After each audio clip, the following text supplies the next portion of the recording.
Kuala Lumpur, seat of Malaya's central administration, is a prosperous, bustling city, unlike most other Asian capitals.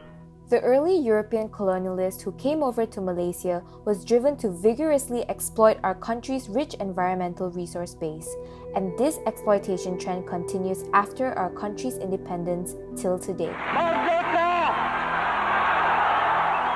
Merdeka! Merdeka! To date, there are about 500 illegal plastic waste facilities in the state of Selangor alone. It's not just the river that runs through the maze of factories in the industrial area that is a dump site for tons of toxic chemicals. Pretty much all of Malaysia has become a dumping ground for all sorts of waste. The scandal of plastic waste being dumped by first world nations in Malaysia and other developing countries dramatically grabbed world headlines earlier this year. Send their waste to Malaysia, whether it's e-waste, whether it's plastic waste or whatever waste, we will send it back. And we will fight back. However, it overshadows the fact that we as Malaysians have been dumping our own waste into drains, rivers, empty plots of land, the sea, or even in other people's backyards for decades, and getting away with it too. On November 3rd, Professor Dr. Andy Hickson posted a video on social media after discovering many bags bearing the Food Panda logo at an illegal dumping site in Gombak. The video stirred a frenzy online. Going for a trek in the jungle, just outside of Gombak, and look what I came across.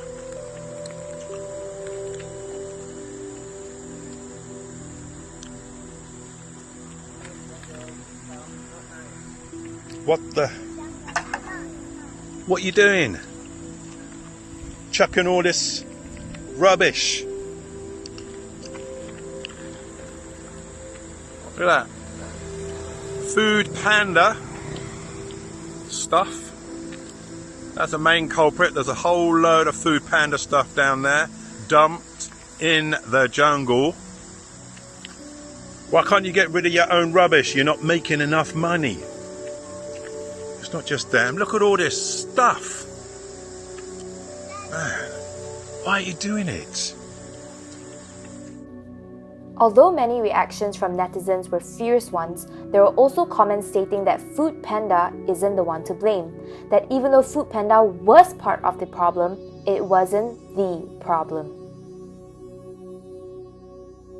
The people of the internet spoke out, saying that other parties like irresponsible delivery drivers who are protesting against Food Panda's low wages and rubbish dumping companies are to blame as well. 2 days later, on November 5th, Food Panda released a statement saying, in light of the recent discovery of the alleged illegal dumping of Food Panda delivery bags in the jungle, we will be launching an investigation into this immediately.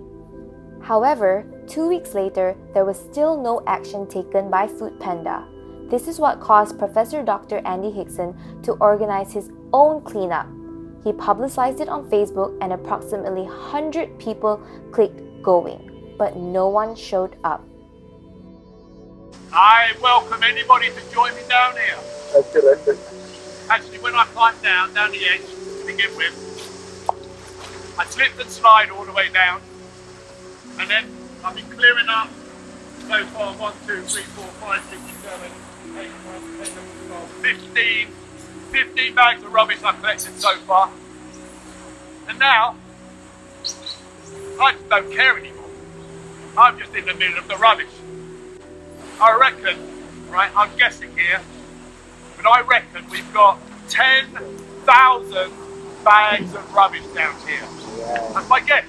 I think it's a conservative estimate. 10,000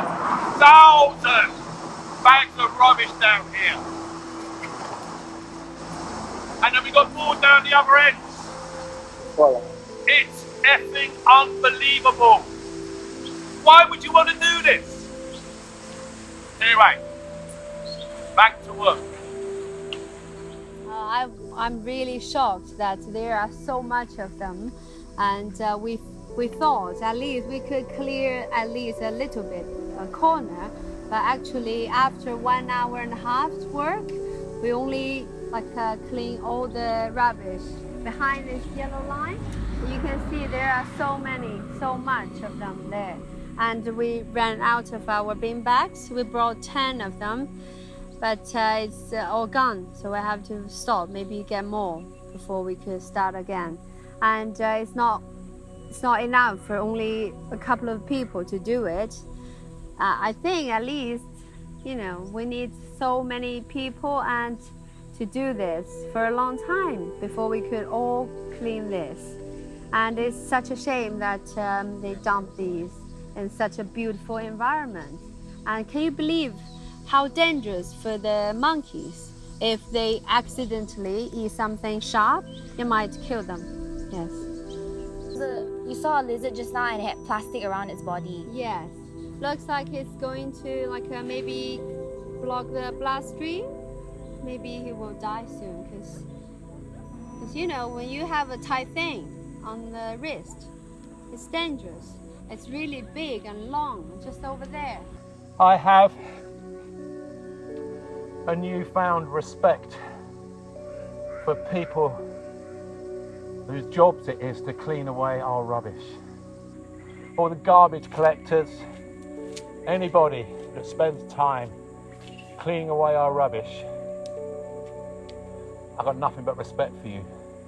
I only spent a couple of hours down in that cesspit. I cleaned maybe 15 bags of rubbish. It was tough getting up, I can tell you. I was bitten, I got fire ants in my shoes, I saw a couple of snakes, a rat or a mouse or something. These humongous ants, I'm absolutely shattered. That's rubbish, illegal rubbish, tipped in the Malaysian rainforest, in the Malaysian jungle just outside of Gombak. Look, pristine, lovely, spoilt with illegal rubbish dumping, just so you can save a few bucks. You, excuse my language, you assholes.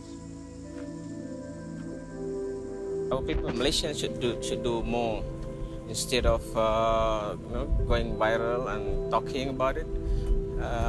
Every level of Malaysians, from kids until politicians and ministers and corporate, they should go down to the ground.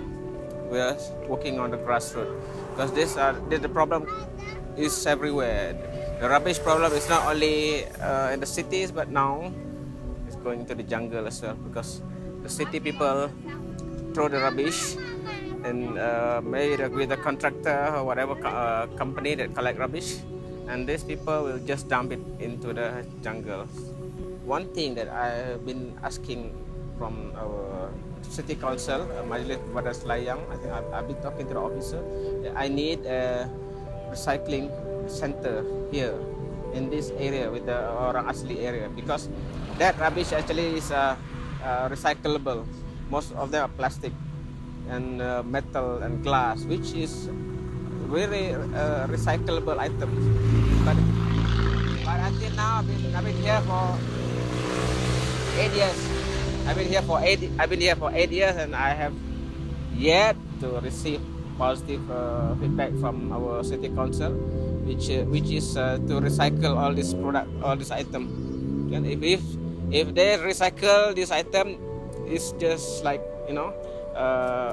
everybody will start sending, because there are a lot of poor people here, especially the Orang Asli. They need money to go to school.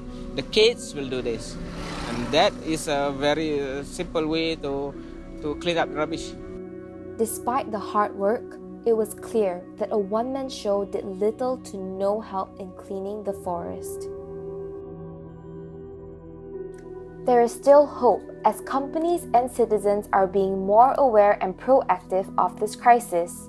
The Interceptor, a 100% solar-powered barge that can remove plastic waste without interfering with wildlife, is currently removing plastics from oceans in the Klang River. The Interceptor had initially sucked 1,200 to 1,500 kilograms of rubbish per day, but now it has reduced to 800 to 900 kilograms daily. But at this rate, are we doing enough for the environment? In this case, who is it to blame? Should the company Food Panda be responsible for the trash in the Gombak forest? Or should the riders or garbage disposal companies be responsible? Should we urge our friends and family to do more for the environment? Or did the 100 people that declared online to be part of the cleanup but didn't show up contributing to this ongoing problem? Should we point our finger at the government for making empty promises? All we know is we only have one planet to live on, and even though our planet is damaged, like our body, the Earth is a living organism that has the capacity to heal itself. So let's remind ourselves of the actions that has to be taken in order to reverse this dire situation.